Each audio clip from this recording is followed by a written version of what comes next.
Hi guys and welcome back. My name is Dragos and today we're going to talk about core. We're going to cover 4 different exercises that are going to target your core from every possible direction. The front, the side, and the lower back, and we're going to see how we can modify those exercises to make them a little bit easier or harder based on your fitness level.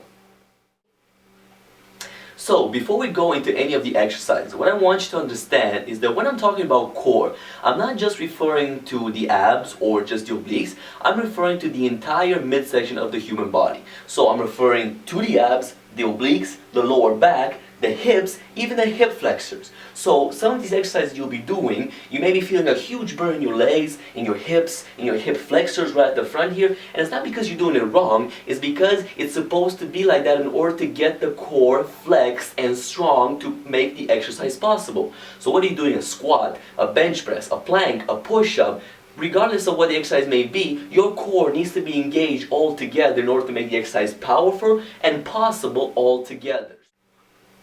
So the first exercise that I'm going to go over is the classic crunch. Now the primary muscle that works in this exercise is the rectus abdominis right at the front of your core.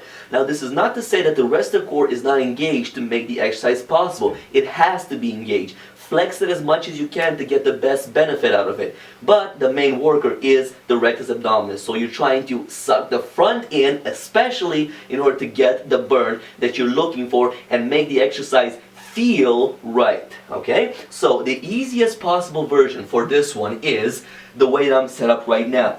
Feet flat on the floor, knees up and bent in a almost pyramid version, and back needs to be flat on the floor. Now the reason why my knees are set up this way and not straight out is because of the way that the muscle is built in the human body. So most people think of the abs or the rectus abdominis as a 6-pack. It's actually an 8-pack. There's 8 small packets that make up this muscle, starting from the top of the bottom of your chest rather to your pelvis or your hips.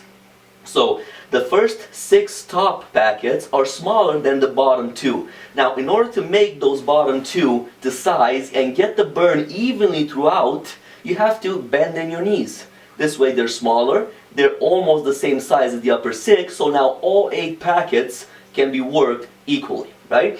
Now, the way that you can set up your hands is either behind the head if you're having weak neck muscles or you just want to give your head a little bit of support, on your chest or on your side, right? These are the main areas. Some people keep them at front. Try to keep them in the most neutral position to help yourself as little as possible and put all the pressure on the core, right? So with the hands behind your head, your goal is to always keep your nose and your vision towards the ceiling. Try not to keep them inside because at this point you'll be more tempted to help yourself up, and again some of the pressure gets taken off the abs, right? So what you're trying to do is keep the nose up, eyes towards the ceiling, flex the entire core and especially the rectus abdominis, and from the bottom tapping the floor gently up and then coming back down, flexing fully and a full stretch.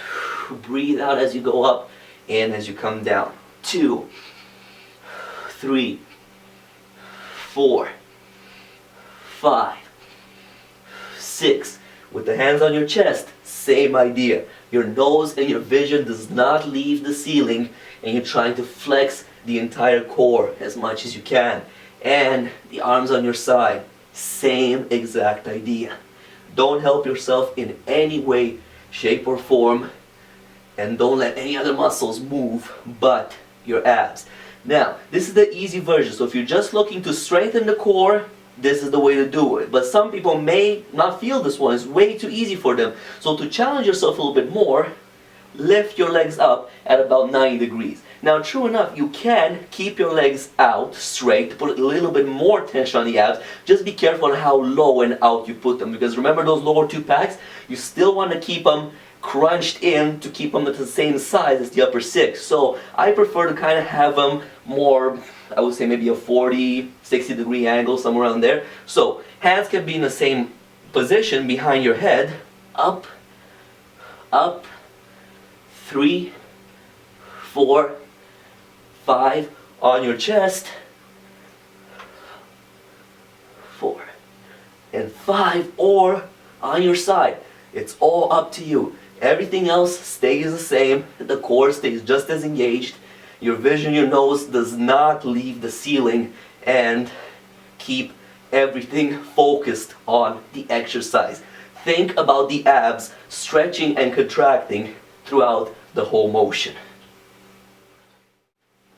And the second exercise that I'm going to go over is called the leg raises. Now this one again targets the rectus abdominis. The primary mover is rectus abdominis, but again the core needs to stay flexed. And I may be in the same position as the crunches, but for this one the legs will be coming in and out for the exercise. So again, you're trying to flex the entire core, but the main muscle worked is the rectus abdominis, right? So from a position point of view, everything from the top of your head to your hips needs to be flat on the floor, except your arms. They can be flat on the floor by your side, or you can put them underneath your hips if you have lower back pain or weak lower back, whichever.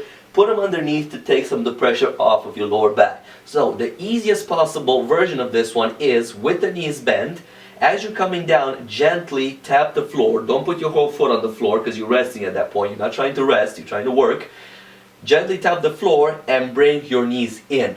Come on down, tap the floor and in. Again, keep your core flexed. Support your hips if you wish. If not, just keep them on the side. And 1, 2, 3, 4, 5. Now again, this one is for the fitness level that needs to just strengthen the core, not necessarily tone and sculpt. If you're looking for more toning and sculpting, aka trying to make the exercise harder, you can have the version that keeps your legs straight out. So as your legs are straight out, there's automatically more weight being placed on your abs to lift the entire weight up to about 60 degrees. So everything from the head to the hip stays the same, flat on the floor. Arms, same idea. Support your hips or keep them on the side, your call. But your legs need to stay nice and straight, and what you're looking for is to not tap the floor anymore in this exercise. So your legs are airborne throughout the entire thing. So you're starting here, lift to about 60 degrees, and then come back down. And 1, 2, 3, go anywhere beyond like this, beyond that 60 degrees, and your abs get a little bit of a chance to rest in between the 60 and the full 90. So don't go beyond 60, you don't need it. Come on down just before you touch the floor and lift to 60. Lift to 60 degrees and flex your core as much as you can. And the third one, which is also the hardest version possible, is keeping your knees straight up towards the ceiling and your legs do not go down beyond the 80-degree point. So what you're looking at is something right here. Your heels are straight towards the ceiling, your toes are pointed towards your head, and your legs will try to be straight throughout the entire motion. Now if your flexibility is poor, your knees will probably stay like this. It's fine for the beginning, but work over time to straighten your legs as much as you can. So again, everything else from the head to the hip stays the same. Support your hips or keep your palms on the side, heels towards the ceiling, and all you're doing is throwing your legs up. 2, 3. Now notice, I'm not going so low. I'm not getting momentum when I am throwing my heels towards the ceiling. So my hips, as I'm lifting them up, are doing all the work. And it's much harder than the previous two that I've showed you. I'm going to do 3 more. 1, 2, 3. Right? So throughout the whole exercise, my core was flexed, my legs were straight, and if they wouldn't have been, I would have forced them over time to get nice and straight, and heels perfectly pointed towards the ceiling. Now the third exercise is going to go over, and with this one we're going to move away from the rectus abdominis and target more the obliques, is the core twist or the oblique twist. Now this one is great because it targets specifically if you're looking to sculpt your abs and have that nice little wall on the side, or the ribs muscle that people talk about. It's actually the serratus muscle popping out on the side here, but to target those muscles, the best way to do it is with core twists. Now some people do it with side crunches. You have to think of it this way. way. The fibers of the oblique muscle run horizontally on the side of your body. So doing a crunch from up to down, really all it's doing is it's crunching that muscle and not giving it much of any benefit. But by twisting, you're targeting the muscle in the way that it's meant to be moved. So twists are the better way to go. And it's as simple as it sounds. All you have to do is twist your body from side to side, and the easiest version possible is heels on the floor, chest nice and out with the back straight at about 45-degree angle. Now this angle is very important because it helps you engage that core. Just like we talked in the beginning, the entire core needs to be engaged. So what you're looking for, make a nice fist to tap on each side, and you want to twist enough to be able to touch the floor. If you can't yet, this motion is enough until you build the power to go all the way to the floor, but work your way up to tap each side of the floor. Keep your chest nice and straight. You will be tempted over time as you get tired to crunch down and do this motion. This isn't right. You're trying to keep the chest out, the back straight. That's where your core is engaged. That's where the power comes from. So, fists, heels flat on the floor, and 1, 2, 3, 4. Your head can come with your fists or can stay right up front. It's all your call. If you're getting dizzy as you're going side to side, keep it looking forward. If not, go with your palms. Move from one side to the other of your body. Now, if you want to make it a little bit more advanced, all you need to do is lift your legs up. Same idea, only a little bit more pressure on the abs. Fist is here, back is straight, chest is out, and I'm twisting. And 4, 5, 6. Exactly the same idea. My head can move or stay forward. Your feet can be together or crossed. My preference is crossed. And they'll move from side to side just to keep my balance going throughout the exercise. Now the fourth and final exercise we're going to go over is called the Superman. Now this exercise is going to take you all the way to the other side of your core and target your lower back. Now remember, it's just as important to work your lower back as it is your abs and your obliques.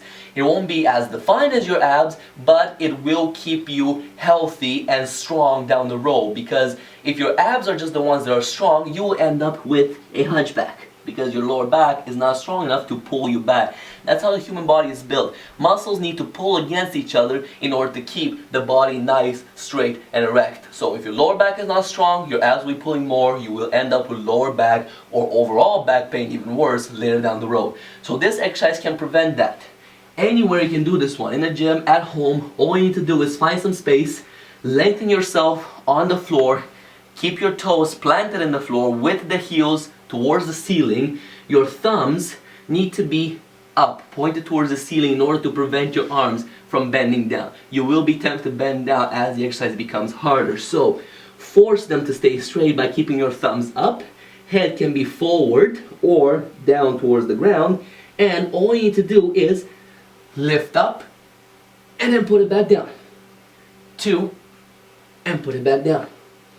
3 and down. Now, if you're more of a beginner and you cannot hold for too long, all you need to do is lift nice and fast, just like so.